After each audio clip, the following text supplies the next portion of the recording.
Hello दोस्तों, स्वागत है आपको अपने यूट्यूब चैनल एन कॉन्सेप्ट पे।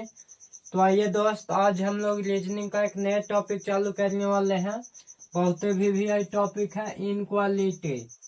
इनक्वालिटी का हिंदी अर्थ होता है असमानता। दोस्त आपको बता दे, इनक्वालिटी आपका हर एग्जाम में आता है। पहले इनक्वालिटी से प्रश्न रेलवे का एग्जाम में नहीं आता था दोस्त, लेकिन अब रेलवे का भी एग्जाम में इनक्वालिटी से क्वेश्चन आपको आएगा ही आएगा। पहले इनक्वालिटी से क्वेश्चन आपको एसएससी सीजीएल इस सब में आता था दोस्त, लेकिन अब इनक्वालिटी आप कोई चीज का भी एग्जाम दीजिए, आपसे इनक्वालिटी का क्वेश्चन पूछेगा ही पूछेगा। तो दोस्त सबसे पहले इनक्वालिटी के आगे हम लोग देखते हैं। तो इनक्वालिटी के प्रतीक समझना रहता है दोस्त। इनक्वालिटी में अधिकांश स्टूडेंट के प्रॉब्लम होता है। प्रॉब्लम होने के कारण है कि चिन्ह याद नहीं रहता। चिन्ह याद रहेगा आप चुटकियों में बना सकते हैं। आपको चिन्ह याद नहीं रहेगा तो आप कभी नहीं बना पाइएगा दोस्त। तो सबसे पहले हम लोग देखते हैं इनक्वालिटी के प्रतीक। तो इनक्वालिटी में 3 प्रतीक सबसे पहले याद रखना है। 3 प्रतीक सबसे पहले कन्फर्म होता है। कन्फर्म सिंबल, कन्फर्म सिंबल होगा दोस्त। कन्फर्म सिंबल में पहला होता है ग्रेटर देन, ग्रेटर देन। दूसरा होता है लेस देन। तीसरा होता है इक्वल टू। तीसरा क्या होगा दोस्त? Equal to. अब ध्यान देना है, इसको ग्रेटर देन के हिंदी होता है 12। इसका हिंदी के अर्थ क्या होता है दोस्त? 12। लेस देन के हिंदी होता है 16। और इक्वल टू का अर्थ होता है बराबर। इक्वल टू के मतलब क्या होगा दोस्त? इसका मतलब होगा बराबर। अब आगे हम लोग के ध्यान देना है कि जैसे ई 3 गो चिन्ह आप हमेशा याद रखिए। ये 3 गो चिन्ह है ना, तो आपको कन्फर्म सिंबल ही बताएगा। कन्फर्म प्रतीक ही होता है। 12 हो गया, इस तरह से रहेगा, 16 हो जाएगा और ये बराबर हो जाएगा। जैसे अगर हम एग्जांपल की बात करें तो अगर हम लेते हैं एम और एन, यहाँ पे ध्यान देना है कि ये जो प्रतीक है जो एम और एन के बीच कंपेरिजन कर रहा है, मैंने कंपेयर कर रहा हूँ। कंपेयर करके कन्फर्म रिजल्ट बता रहा कि जो एन है ना, अब एम है, जो एम है जो एन से क्या है, तो एन से एम बड़ा है। ये सब कन्फर्म रिजल्ट बताएगा। अगर एम और इधर में के प्रतीक लगा देते हैं, ये लगा देते हैं, तो एम और एन के बीच में ये जो चिन्ह है, ये कंपेयर करके कन्फर्म रिजल्ट हमको बताएगा। कन्फर्म रिजल्ट क्या बता रहे कंपेयर करके कि एम से एन है जो क्या है, छोटा है। और अगर यही एम और इक्वल टू के लगा दे तो ये भी हमको कन्फर्म रिजल्ट बताएगा। ये जो इक्वल टू है, ये दोनों के बीच कंपेयर कर रहा है और कंपेयर करके हमको क्या बता रहा है, तो कन्फर्म रिजल्ट बता रहा है दोस्त ये कि एम और एन दोनों आपस में क्या है, तो एम और एन दोनों आपस में बराबर है। ठीक है दोस्त, एम और एन दोनों आपस में क्या है, बराबर है। तो ये हो गया मेरा क्या, ये हो गया कन्फर्म सिंबल। कन्फर्म सिंबल पर से एक और आपको याद रखना है। ये फर्स्ट में याद रखना कन्फर्म सिंबल, सेकंड में याद रखना doubt, doubtful, doubtful symbol, doubtful symbol. दोस्त डाउटफुल सिंबल में ध्यान देना है। डाउटफुल सिंबल में होगा 12 या बराबर।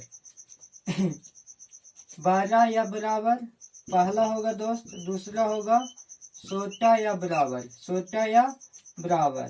दोस्त इसको हम लोग क्या बोलेंगे, इसको बोलेंगे 12 या बराबर, 12 या बराबर।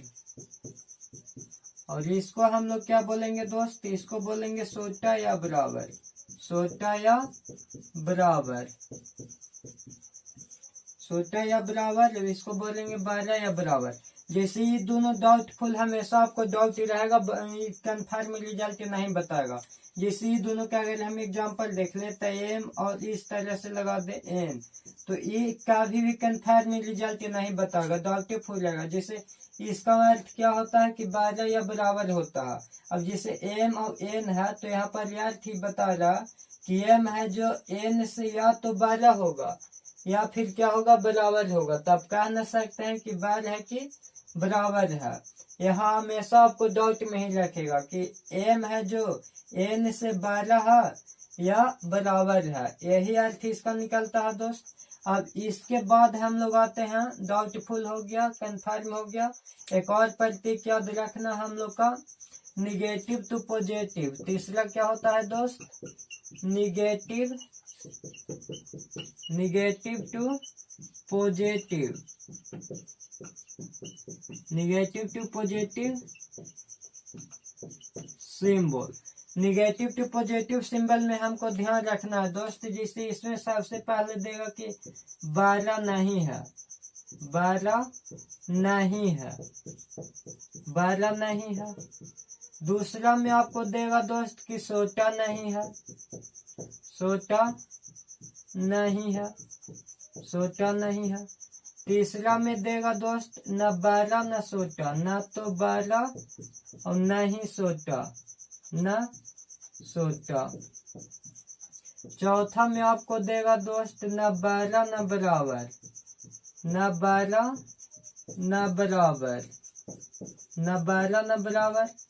पांचवा में आपको देगा दोस्त न 16, न तो 16 और न ही, ना की जगह नहीं भी रह सकता है दोस्त, ना ही 16 नहीं बराबर, ना ही 16 नहीं बराबर।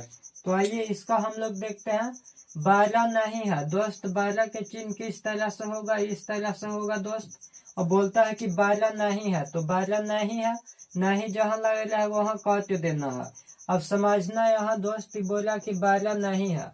अब कोई भी इंसान से 12 नहीं है, तो इसका अर्थ निकलता है कि जब आप 12 नहीं है तो क्या होइएगा? 16।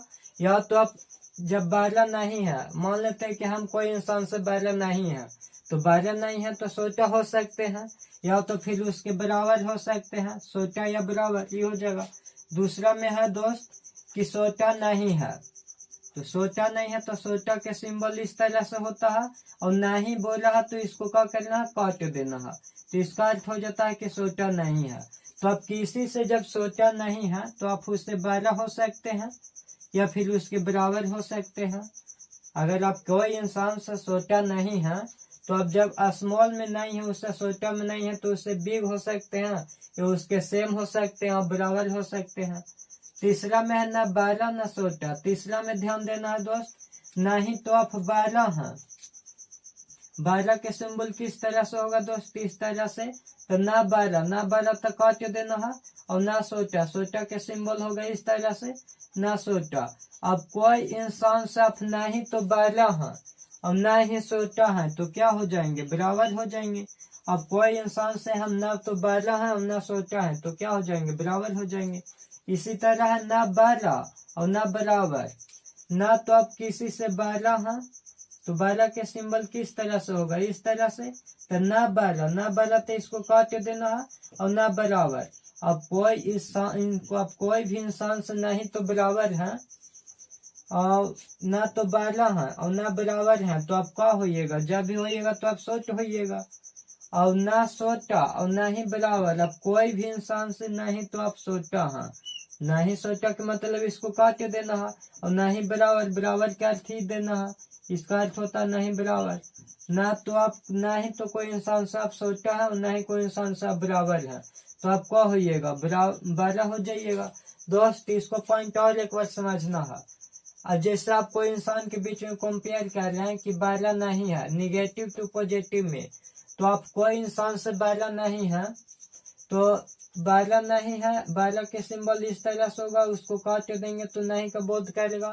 तब कोई इंसान से 12 नहीं है तो क्या हो सकते हैं? 16, या 16 ना होके फिर उसके बराबर हो सकते हैं, 12 नहीं है था। दूसरा बोलता है कि 16 नहीं है दोस्त, अब किसी से 16 नहीं हो सकते हैं, तो 12 हो सकते हैं या उसके बराबर हो सकते हैं। ना 12 ना 16, 12 के सिंबल इस तरह से, इसको काट देना, 16 के सिंबल इस तरह से, इसको काट देना। अब किसी से नहीं तो 12 हैं और ना ही 16 हैं, तो क्या होइएगा? बराबर होइएगा। यहाँ है ना 12 ना बराबर, अपना किसी के 12 है ना बराबर है, तो क्या हो जाइएगा? 16 हो जाइएगा। और ना 16 ना बराबर, नहीं तो आप किसी से 16 है और नहीं तो बराबर है, तो क्या हो जाइएगा? 12 हो जाइएगा दोस्त। आपको बता दें इनक्वालिटी का इजार है दोस्त। तो अगर आपको इतना समझ में नहीं आएगा दोस्त तो इनक्वालिटी आपसे कभी नहीं बनेगा। इनक्वालिटी में सबसे मेन होता है इनक्वालिटी के सिंबल पर करना, इनक्वालिटी के प्रतीक जानना। जिससे मैथ में किसी तरह से आप बहुभुज या त्रिकोणमिति या बहुपद या कोई भी चैप्टर ज्योमेट्री पढ़ते होंगे तो उसमें जैसे आपको फार्मूला याद करना पड़ता है दोस्त, इसी तरह से इसमें इसका सिंबल याद करना है। अगर आपको सिंबल याद रहेगा तब आप इनक्वालिटी के क्वेश्चन देखते हैं टिक करके बना दीजिएगा। और जहां आपको इनक्वालिटी का सिंबल नहीं समझ में आएगा दोस्त तब आपको इनक्वालिटी में प्रॉब्लम होगा ही होगा। तो आज हम इसमें खाली इंट्रोडक्शन क्लास लिए हैं कि इनक्वालिटी के प्रतीक क्या होगा। इस तरह से रहेगा तो 12 होगा, इस तरह से रहेगा तो 17 होगा और इस तरह से रहेगा तो बराबर होगा। दोस्त इनक्वालिटी यही 2-3 कन्फर्म और डाउटफुल पर यही पूरा पर इनक्वालिटी टिका हुआ है दोस्त। तो आज हर इतने वीडियो रहेगा दोस्त, बाकी इसको हम नेक्स्ट क्लास में आगे चलाएंगे। तब तक आप इनक्वालिटी का सिंबल याद रखिए, नहीं तो अगर आप इनक्वालिटी के सिंबल याद नहीं रखिएगा तो आपको समझ में नहीं आएगा।